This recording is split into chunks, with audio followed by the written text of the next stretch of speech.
And I think there's a little kind of historical context is important here, right? So there's some of us who are old enough to remember when the internet didn't exist. And then, the internet comes along and you get eBay and Craigslist and some of these early marketplaces.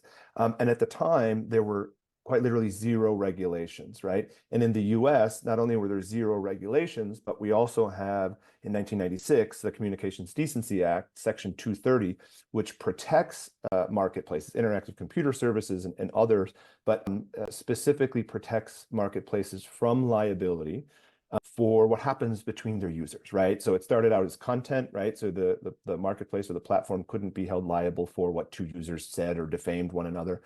And that's been interpreted really broadly by the courts in the US to mean that the platform shouldn't be liable for what happens offline as well, right? Like a drug is sold on your platform and it leads to death, or two people connect with one another and somebody gets injured or dies or something horrible, right? And the platform's not liable. And so you have a complete lack of regulations, and you have this really, really strong defensive posture. And so at the beginning of the marketplace kind of business model proliferation, you had kind of a Wild West situation because there were no police, no sheriffs in town, and you couldn't even hold the platform liable, which I think is, by the way, why we have such a robust internet, and particularly in the US, why so many startups launch in the US, because we have, frankly, the best business environment for them to exist.